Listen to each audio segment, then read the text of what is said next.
This weekend started with a text message from Andrew. Hey, I have an idea. Right then I knew it was going to be something big. It all started for me when my mother was diagnosed with liposarcoma cancer in 2005, and my brother and I were at the hospital and talking about what she was going through and just feeling helpless because we couldn't do anything. We were both endurance athletes. We'd both done some big endurance things, and we kind of realized we did have a way to give back, and there was something we could do by going out and using our endurance abilities to just grab attention for these causes and get people involved and create that awareness and also do some fundraising for some charities that would help to do some good. The Colon Club is a national not-for-profit that raises awareness among young adults. It was created about 10 years ago by Molly McMaster, and she wanted others to not feel alone and be able to meet others that are like them and to compare stories. So she created the Colon Club to raise awareness and connect young adults.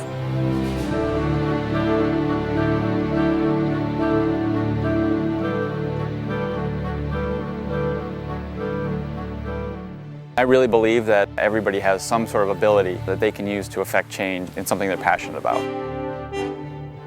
This is actually a really good way to prove that, because cycling was something that I did for a number of years, and that was taken away from me because of a knee injury.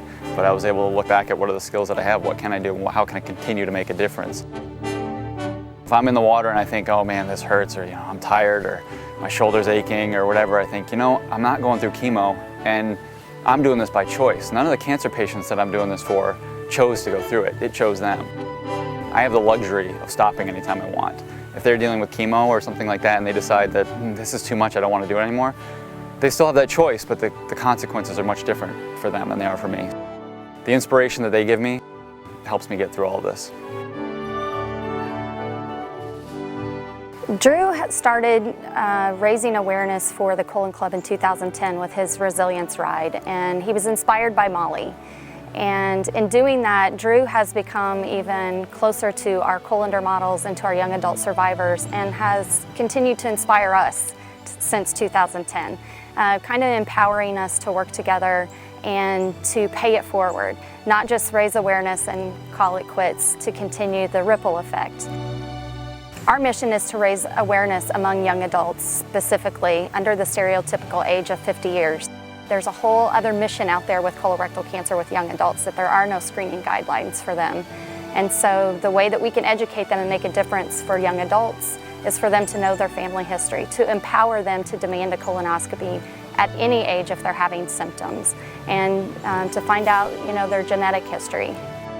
In order to do that, we kind of do crazy out-of-the-box ways to get people's attention. And two of our biggest projects are the Colander, which is a calendar of men and women, all under the age of 50, diagnosed with colon cancer, who bear their scars and share their stories.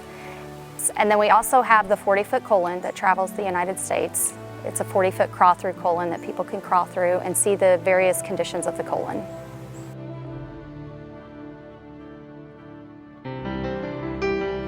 This weekend is a combination of not only survivors, but physicians and all their caregivers, since a cancer diagnosis does affect everyone, from the patient all the way down to their family, their medical team. So it's a great combination of a weekend for them to work together to get through the challenge of the relay, to be inspired by Andrew swimming the length of Lake George and becoming one to promote a cause and to make a difference. The screening guidelines start at age 50, so I can tell someone, once you turn 50, have a colonoscopy to prevent colon cancer. Remove those polyps before they turn cancerous.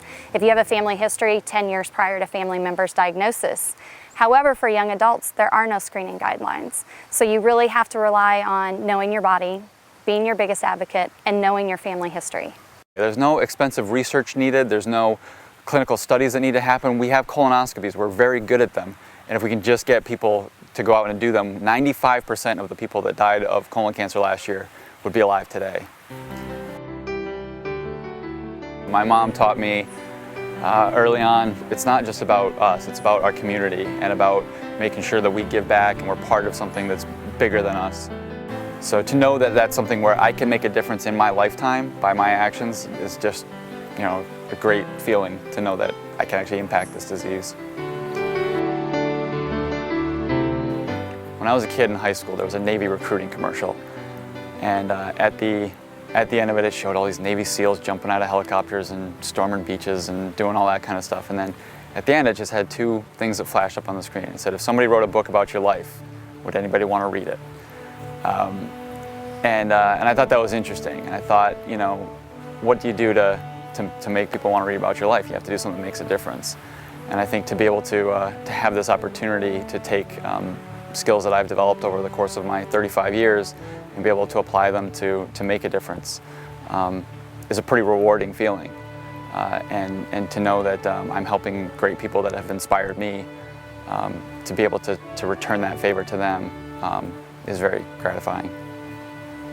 I got inspired by people who did this before me. So what I'm really hoping happens is that younger people will see me doing this, see what the Colon Club's mission is, and see what they're doing and want to get involved and make a difference. And show them that, you know, I'm just an ordinary guy who got up and decided to do this, and that there's nothing athletically special about me. Any of my high school coaches will tell you that. You know, that decided to take this on and make a difference. And if I can inspire somebody else to do that, that would be the ultimate accomplishment.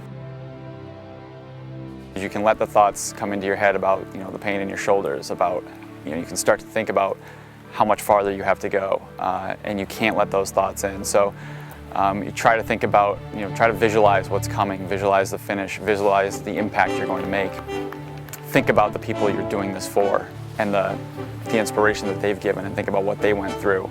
And you really just try to compress it all down and think, I just have to get through the next 100 meters, or just have to get through the next, you know, kilometer, and then I'll worry about the next one after that. I really believe that we all have it in us to make a difference, and we should all be part of something bigger than ourselves.